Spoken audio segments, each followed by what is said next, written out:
It's as if Creative Assembly heard or at least saw the video before it even released it. They've released some goodies for us today. The Giant Slayers Great Axe Infantry has been revealed as incoming for the Dwarf faction here. We're going to talk a little bit about that today. We're going to talk about those new units, those Giant Slayers. We're going to talk about a little bit of what that might mean for this FLC/DLC combination we're getting at the end of May, or at least I hope it's a combination like it usually, like I was saying, it usually kind of falls in line with. But I think that these Dwarf Giant Slayers are a hint, or at least like, hey, here's a nod, like something's coming. You know, Norska's coming. We got our DLC pack or whatever that Dual Lord pack is. But they also say at the end of that little video, there's more changes coming for the Dawi, and stay tuned if you're hungry for more information. In the cheeky way that CA likes to hint at future content, that could mean a number of things. So today, let's talk about what these future changes might be for the Dawi and what that hungry might entail. So first off, we'll talk about the Giant Slayers. Now, in the 8th edition Warhammer Army book, we have got Slayers, Giant Slayers, Demon Slayers, Dragon Slayers and Demon Slayers in that order of hierarchy. Your Demon Slayer is your Lord option. The little bit older of a Slayer, Ungrim would be what you would consider like, you know, a Demon Slayer, but like to the umpteenth degree. You've got your Dragon Slayer that is a hero. Then you've got your Troll Slayer, and this is basically you start out on your quest of becoming a Slayer, hunting ogres and trolls, and then eventually you kind of progress up to becoming a Giant Slayer. And the Giant Slayer is more or less a leader of Troll Slayers. So when we see in Total War Warhammer the Slayers unit, you can just comfortably assume that they're all Troll Slayers. The Giant Slayer one is basically CA's take on making, rather than them having two axes, two hand weapons, they then now have one great axe. And that great axe, as we see here, let's take a look at the actual unit card for these guys. As I struggle to find it to get it up. So they've got AP, they've got anti-large with weapon strength of 43 and a whopping 100 leadership, as true to form for all of the dwarf roster. But we've also got 0 armor with a bronze defensive shield against those range attacks, and a pretty sizable charge bonus of 33. And we've got a little icon there that denotes something that might just be the typical Slayer icon that it's totally escaping my head right now because I'm so excited and I can't remember what the hell that little icon means. But for the most part, I think that isn't anything I'm aware of. It looks like they also have Unbreakable as part of their icon as well, and a base resistance there as well. So the Great Axe Infantry of the Giant Slayers is pretty great. It's pretty great here, right? A Great Warrior and Doom Seeker who has unsuccessfully found death thus far, even against giants. So that's pretty damn rad. So what does this mean? What are we going to get for the Dawi? So talking about Slayers as a whole, we've talked about Dragon, Demon, and Troll Slayers. Way back in it was fall or autumn time around. This was actually brought to me on the Discord, the Discord that Turn and I run. Is that they had promised Karak Kadrin. They had promised Ungrim Iron Fist moving to Karak Kadrin. Maybe this is finally that big move, that big sweep that they had. Maybe they didn't even promise, but they at least talked about that as a possibility back in autumn. So hopefully this is that kind of coming to fruition. I mean, one of the big things that they could even do is bringing in Doom Seekers, which are a different type of Slayer, I guess you could say. They have, rather than having axes, they're a skirmisher unit that has axes that are on long chains that they whirl around. It's really, really cool. They have Wards of Grimnir and Whirlwind of Death, so they have like a lot of really cool special abilities attached to them. But this would be a really great way to bring stuff like Garagrim Iron Fist, the War Mourner of Karak Kadrin, into the game, who is Ungrim Iron Fist's son. This is all from the Storm of Chaos book that was unfortunately retconned once upon a time. But the Doomseekers are really cool. Kind of think of them like the Night Goblin Fanatics, only not fanatics and not disgusting little goblin creatures, but they're really, really interesting, little different. They're a different take on the typical Slayer, and I think it'll be an awesome way to bring the Slayer army into the fore with the Slayers of Karak Kadrin.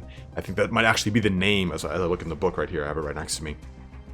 Might be the name of a separate faction if they do that for the Dawi. I'm not sure what they're going to bring out for the Dawi. Maybe they're going to bring in, the Goblin Hewer, which is this, it's a regiment of renown, but basically it's this machine with a giant, brass dwarf head on the front of it, but it has these cranks that bring up axes that launch axes, like huge axes from this damn thing. It's a really rad, different take on the war machines of the dwarfs here. I think it's a really cool option here. It's got a range of 48, so it's a pretty good to moderate range.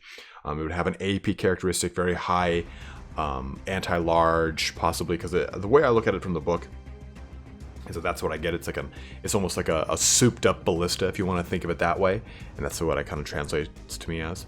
But this opens up the door to other things. So if they were to borrow from Storm of Chaos and bring the Slayers of Karak Kadrin into a full swing, that would mean that it would be very, very easy to do Midden Land, or as you guys know, the home of Boris Todbringer. And in the Storm of Chaos book, they even have the High Priest R. Ulrich, Emil Valgir. They have a whole entire mini roster of possibilities that they could use to differentiate themselves from the standard Empire list. They've got Wolfkin, they've got Priest of Ulrich, the Seneschal of the White Wolf is a hero, the Grand Master of the Knights of the White Wolf is a lord, and maybe this is a time that we can finally see the White Wolves come into a Midden Land faction. This is, again, guys, this is me getting clearly overly hyped and overly excited here, but this reveal today has been really awesome because it kind of confirms what we talked about in our previous video of, we're probably going to see something big in May, and I think this is like the tip of the iceberg. Even Grace was saying, we listen to your feedback, we see your feedback, but this is a little taste of what we can show you. Tasty things are yet to come. Speaking of that, tasty things, hungry, God, I'm such a brilliant, I don't know, word fucking Smith. Let's segue over to that. Let's talk about hungry. So, what could that mean? Could that mean another lord? Could that mean something fun? Now, we've got some options here. So, the most obvious one, the one that we've just recently talked about, is Grom the Paunch. Grom the Paunch is this...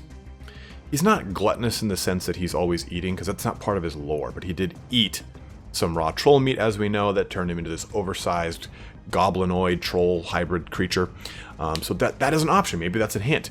Grom the Paunch is coming. Maybe that's the hint of the Dual Lord pack, the Grom and the Grim. God, it's such a good marketing one. You can have that one, CA. I give that one to you. It's my gift. But there's a lot of options for things that could come here. Well, let's expand that. Let's take a look at outside of the somewhat obvious Grom. And like, my honest opinion, guys, is that it's not Grom the Paunch. I think that hungry doesn't fit into Grom's kind of overall speak. Another big one that's kind of floating around is Ogre Kingdoms. Like, this is the reveal of Ogre Kingdoms. I don't think so. Even though we've talked about Golgfag Maneater and how Golgfag absolutely fucking hates Ungrim Iron Fist, so it would make sense if they brought Golgfag in as a kind of a taste to the Ogre Kingdoms, and he was roving about and attacking Karak Kadrin. I could get that. I get that, but I don't. Or Karak Kadrin. I just don't think it's going to happen. Same thing with Scrag the Slaughterer. Him and his meat pot, that Ogre Kingdom Lord we talked about. Again, I don't really think that it's going to fit. One really good option, though, would be Throt the Unclean. Now, this talks. The lore talks about Throt being just ravenous, always hungry, all the time. And in fact, like, the actual quote from the book is, grows ravenously hungry after exertion. So he has this kind of constant hunger, and he would be placed in, you guessed it, Troll Country, which would be right up against Norska, right around the area that Kislev is. So if they wanted to add Norska into the mix, they wanted to have a way to have the Skaven be a part of that, Clanmolder right there. I mean, since Clanmolder is already kind of on the map, it'd make a lot of sense that his kind of maddening hunger would take a part of that hungry connotation. Now, there is a little side one that Matt Ross brought up on the Discord of Gorrich. Now, you've got Throt the Unclean. Throt the Unclean is this Clanmolder. He's this this master mutator who's basically taken upon himself to create a bunch of whole different amalgamations of creatures. And we know that Hell Pit abominations come from Hell Pit, and Clanmolder in and of itself is responsible for creating all sorts of just disgusting things. God, I hate rats. But one of his most prized, successes, one of his biggest works of art is Gorich. Now, Gorich is this rat ogre that has the mind of a Khorne champion put into him. So he is really, really, really diverse, as far as rat ogres go. So he's something different. He has this big, huge, like piston-controlled claw, almost think like Ghazghkull's claw. Like, in fact, in the White Dwarf that this is showcased, he's using Ghazghkull's claw from Warhammer 40,000, which is this big orc war boss. But he's a former Norskin berserker, previously under Archaon. So that, you know how CA likes to choose random lords and heroes for things. Enter Tretch Craventail. Enter, what the hell's his name? The most haggard of all lords that I can't think of the name of right now. Oh, Helman Gorst. Ugh. Gorich would be kind of fall in line with that repeating motif of, hey, let me just choose a real niche guy from the lore and deliver that. So Throt, the hungry portion, I think, hints towards Throt the Unclean, or again, as a far cry, maybe Gorich. Grom the Paunch is a really solid candidate, I think, just because it gives access to giving greenskins a place on Ulthuan, and at the same time it gives us a high elf special character. I don't know if that's going to be the dual lord pack, but I'm really curious to see what that hungry is going to be. I don't think we're going to be disappointed either way. I think that this, if anything, confirms that May is going to be huge for us as far as content comes. And a lot of you guys have voiced your opinion, saying like, hey, yeah, I think it's really not that big of a drought. I think that there's been quite enough content and we just have to wade through it now. And I really like that stance, and I appreciate that a lot of you have taken that, because it's kind of the way I look at it. I produce so many videos now that I can't sit down and play the game as much as I used to. So for me, I look at like new releases as like, oh god, yes, let me sate my thirst. But at the same time, I know I haven't even beaten the Total War Warhammer 2 campaign. Full disclosure, I haven't beaten it. I haven't beaten it at all. But I've got like 6 campaigns, all at like 100, 120 turns, because I'm just constantly playing in like, I'll play this one this time, this one that time. So either way, May is going to be huge. If anything, this little reveal today confirms that, and I'm really excited to share that journey of what May is with you guys. But if you have any other questions, or you have any other speculation as to what you think Hungry is, or other things that you think are coming down the line, maybe these Giant Slayers is in no way a hint towards the Slayers of Karak Kadrin, or maybe the Storm of Chaos is way far off and I'm just talking out of my ass right now. I'd love to kind of hear what your thoughts are. Maybe you think that the Brotherhood of Grimnir is coming, stuff like that. But guys, thanks so much for watching so far, and thanks so much for your support on this, and go ahead and like and subscribe to the video if you enjoyed this. But I'm excited to see where the future comes. Thanks, and have a good one.